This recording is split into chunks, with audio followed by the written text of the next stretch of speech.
restricted free agent. Michael Jordan and the Charlotte Hornets signed him to an offer sheet. Now, Utah matched it.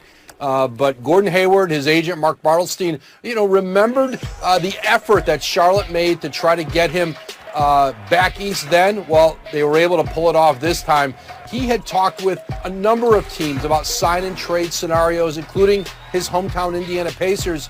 But Charlotte was able to create the salary cap space, $30 million a year, to sign Hayward to, as we reported, a 4-year, $120 million deal. He wants to have the chance again to be more of a player who's going to impact his team. His role diminished as time went on with the injuries, the emergence of Jason Tatum and Jaylen Brown in that Celtic front court. All right, so when Boston knows, hey, Hayward's not coming back, where does their focus turn?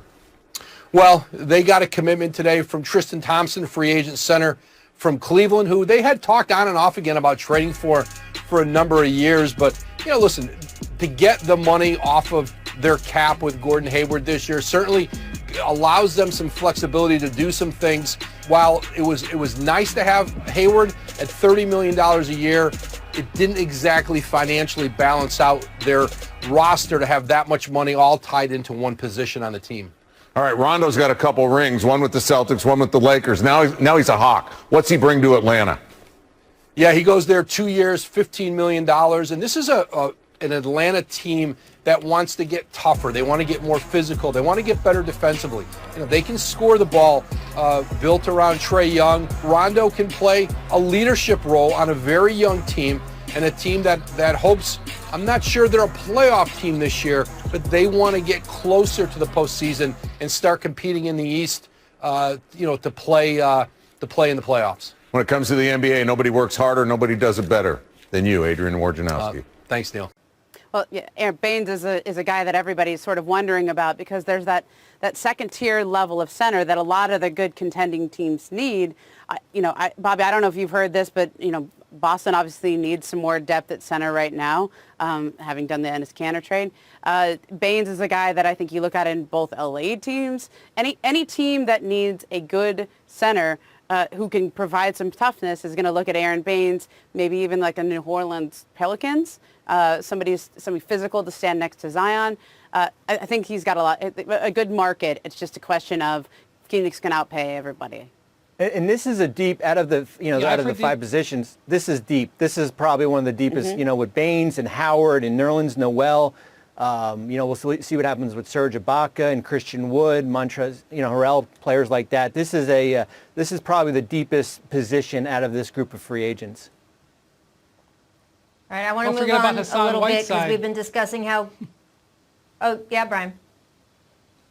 Yeah, don't forget about Hassan Whiteside, who there may be some interest in Sacramento to bring it back where it all started. No. But I've heard, like Ramona has, the New Orleans Pelicans are interested in the center market. In addition to Aaron Baines, they could kick the tires on Marcus Morris, although I expect him to stay with the LA Clippers.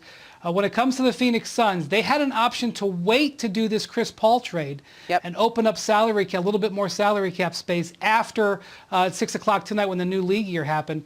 But instead, they did the Chris Paul trade anyway, which has led people to believe that they have some traction on something with Saric. So I would expect Saric, as Bobby mentioned, to be back in Phoenix for next season. I do want to get to Gordon Hayward because we've been discussing, guys, how he could pass on that guaranteed $34 million next season. He's already declined the option. Of course, he could always sign back with Boston again. But can you clarify, Bobby, his motive for taking a pass on that much cash? Yeah, he's our Al Horford this year. Remember last year, Rachel, we were talking during the show, and we were saying, where in the world is Al Horford going? And now it's kind of where in the world is Gordon Hayward going? And I think with Hayward, he is looking more at years two, 3, and possibly 4 on this contract. It looks like he is willing to take less. He's at, as you said, he opted out of $34 million. So if that number comes in at 25, let's say, and he can get some guaranteed money in years 2 and 3, let's say maybe a total of $50 million, or maybe if it's a 4-year contract, a total of $75 million. That's the motivation for Gordon Hayward. And I think the risk was, if you opted into this number, who knows what happens next year based on his injury history, what is his role in Boston for this upcoming season. So We'll see. If it's either going to be, certainly New York we've talked about. We'll see what happens with a team maybe in Charlotte. That's, certainly has been linked to him, maybe back to Boston. And then, of course, the sign-and-trade route. And, going the sign-and-trade route at a lower number certainly would help a team like Indiana, and which, would become with the hard cap there. So, as I said, willing to take less this year, but to make it up on the back end. Yeah, Bobby's absolutely right. Some other names where this has happened. Harrison Barnes did the same thing. Remember, he opted out of his deal. Everyone said, what are you doing? And then he goes and signs for a lesser annual average, but overall more guaranteed money.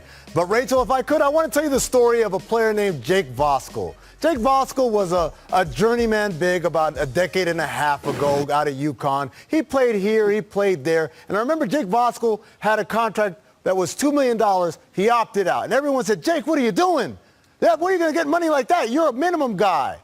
And lo and behold, Jake got paid $3 million on his next deal. And do you know who his agent was? It was a man named Mark Bartelstein from Priority Sports. And do you know who represents Gordon Hayward? It's Mark Bartelstein from Priority Sports. So don't be surprised if Priority has a deal lined up somewhere for Gordon Hayward, because you don't typically tell your client to give up on $32 guaranteed million unless you have something greater than 32 on the horizon. Well, I think what's interesting with Gordon Hayward and Bobby, I think the Indiana option is really interesting for him. Just he obviously played there in college. He's got some roots there. He'd fit very nicely on that team. Who would be going back? But with Gordon opting out here and trying to get more years, a lot of the suitors I think you would see for him would be the same teams that courted him a few years ago when he was a free agent. But a lot of those teams are holding their money for 2021 and that free agent class, which is when we come back to Giannis. Okay? If those teams think that Giannis is going back to Milwaukee, they don't have to keep their cap space open for 2021. Well, a lot of people in the team were expecting that after the moves the Bucks did, Giannis will eventually re-sign in Milwaukee. But what do we make of it now? Well, let's start with Milwaukee. So the word went out that Gordon Hayward. Gordon Hayward was going to probably opt out of this contract about a month ago. And in that month, let me tell you the teams that I have heard connected to Gordon Hayward: Cleveland, Detroit, Atlanta, New Orleans, Charlotte, New York, Boston, and there's even some more.